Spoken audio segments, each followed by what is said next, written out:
নমস্কাৰ ষ্টুডিঅ'ৰ মাজত মই মিনহাছ এই মুহূৰ্তৰ আটাইতকৈ গুৰুত্বপূৰ্ণ খবৰ লৈ এবাৰ কাৰণে চেষ্টা কৰিছো নিৰ্বাচনী প্ৰচাৰ সভা চলাই থকাৰ সময়তে খেদিছে এতিয়া বিজেপি নেতৃত্বক এগৰাকী প্ৰাৰ্থীৰ হৈ নিৰ্বাচনী প্ৰচাৰ চলাব যোৱাৰ সময়তে বিজেপি নেতৃত্বক খেদিছে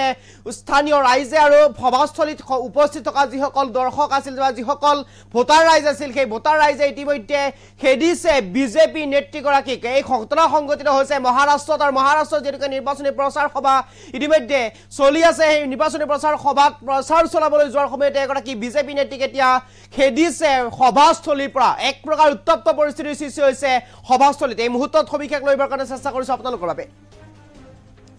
নিৰ্বাচনী প্ৰচাৰ সভাৰ পৰা খেদা বিজেপি নেত্ৰী নৱনীত ৰাণাক খেদা প্ৰচাৰ সভাৰ পৰা সভাস্থলীত উপস্থিত উত্তপ্ত পৰিস্থিতিৰ সৃষ্টি কৰে একাংশ লোকে একাংশ ৰাইজৰ ৰুখত বিজেপি নেত্ৰী নৱনীত ৰাণাক মহাৰাষ্ট্ৰত আৰম্ভ হৈছে এতিয়া নিৰ্বাচনী হিংসা প্ৰাৰ্থী ৰমেশ বুন্দিলেৰ প্ৰচাৰ চলাবলৈ গৈ কথমপি ৰক্ষা পৰিল নেত্ৰীগৰাকী যুৱ স্বাভিমান পাৰ্টিৰ প্ৰাৰ্থী ৰমেশ বুন্দিলেৰ হৈ প্ৰচাৰ চলাব গৈ এই অৱস্থা এতিয়া বিজেপি নেত্ৰী নৱনীত ৰাণাৰ মহাৰাষ্ট্ৰৰ অমৰাৱতীত এতিয়া ভয়ংকৰ হৈ পৰিছে পৰিস্থিতি পূৰ্বে কেইবাবাৰো প্ৰাণে মৰাৰ ভাবুকি আহিছিল নেত্ৰীগৰাকীলৈ এক প্ৰকাৰ এতিয়া নিৰ্বাচনী হিংসাকে চাৰিওপিনে বিয়পি যোৱা পৰিলক্ষিত হৈছে মহাৰাষ্ট্ৰত নিৰ্বাচনী প্ৰচাৰ সভা চলাই থকাৰ সময়তে এক প্ৰকাৰ বিজেপি নেত্ৰীক খেদা দিছে এক প্ৰকাৰ বিজেপি নেত্ৰীক খেদিছে এইগৰাকী হৈছে নৱনীত ৰাণা আৰু নৱনীত ৰাণাক ইতিমধ্যে খেদিছে বিজেপি নেত্ৰী নৱনীত ৰাণা ইতিমধ্যে নিৰ্বাচনী প্ৰচাৰ সভা চলাবলৈ গৈছিল প্ৰচাৰ সভা চলাব যোৱাৰ সময়তে এক প্ৰকাৰ উত্তপ্ত পৰিস্থিতিৰ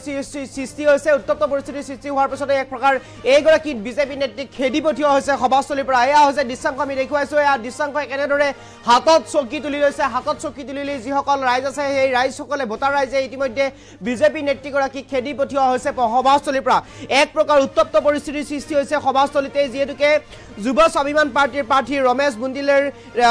হৈ প্ৰচাৰ চলাবলৈ গৈছিল সেই স্থানত আৰু অমৰাৱতীত